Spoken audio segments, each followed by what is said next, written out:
Well, let's talk about the New York Islanders goaltender Ilya Sorokin. On my last power ranking, I had him at 7th. Now, I'll just give a little preview and say that if I did another power ranking right now, he will have dropped some.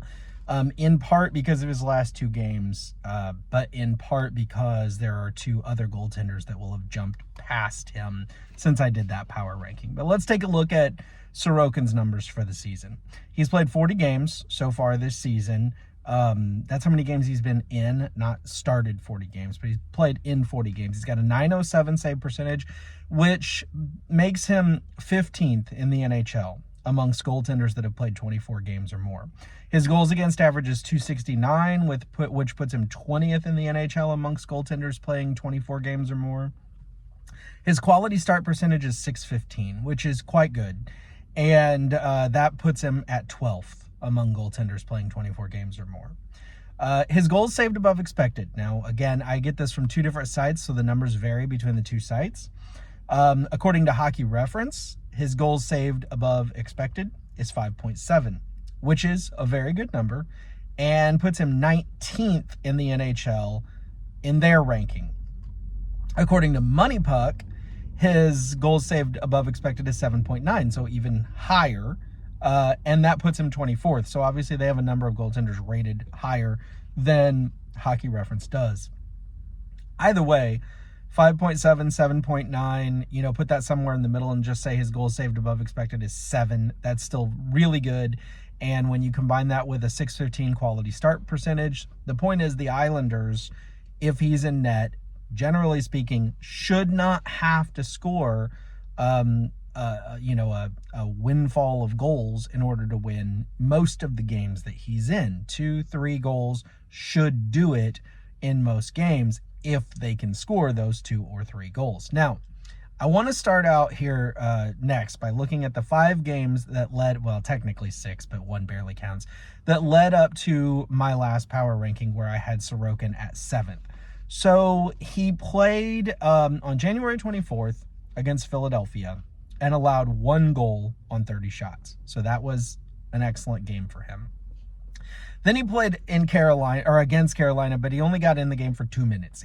I think he saw 1 shot on goal. He didn't allow any goals, but that one really doesn't count. Against Colorado, he saw 32 shots and he allowed 2 goals. So that is a good number. You're very happy with your goaltender only allowing 2 goals on 32 shots, and against Colorado. So we're not talking against a bottom feeder team here. Then played Philadelphia again and got a 23-shot shutout. I know Philadelphia is not an offensive powerhouse, but a shutout is a shutout. And so there in those 3 games that he started, 4 games that he played in, if you want to count that Carolina game, 2 of them are against Philadelphia, in which he only allowed 1 goal on a combined 53 shots. So that's obviously very good.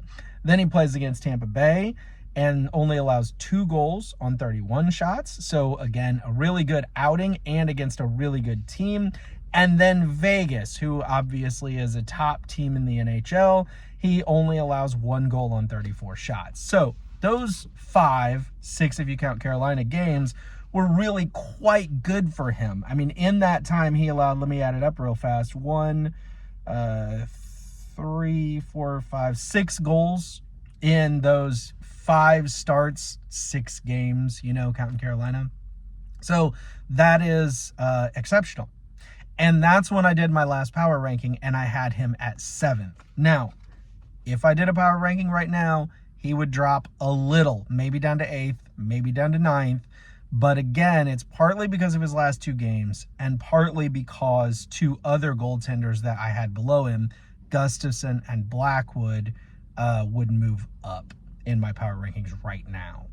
But let's look at the last 2 games. So on February 7th, he plays against Winnipeg. Now, it's Winnipeg. It's the number 1 team in the NHL. So I feel like you gotta, it matters. It certainly matters, but you got to take it a little bit with a grain of salt. He allowed 4 goals, which is not good, Not great on 27 shots. So 4 goals on 27 shots, not a great outing. Now that game, unfortunately, I didn't get to watch, but I did see the game on February 8th. So he's playing both games on a back-to-back, February 7th, February 8th. So that has to be a consideration too. And that game was against Minnesota. So first of all, he's playing 2 games in 2 nights. That is a factor. Against Winnipeg and Minnesota, the best team in the NHL statistically, and one of the better teams in the NHL. And so against Minnesota, he allows 5 goals on 32 shots. Now, I watched that, and I will say that of those 5 goals, I don't particularly look at any of them and say, oh my gosh, Sorokin, what the heck were you thinking? What was wrong with you? Did he have a bad game from a goals allowed as a fraction of shots on goal, perspective? Yeah. Did he allow 5 bad goals? No. Did he allow any bad goals?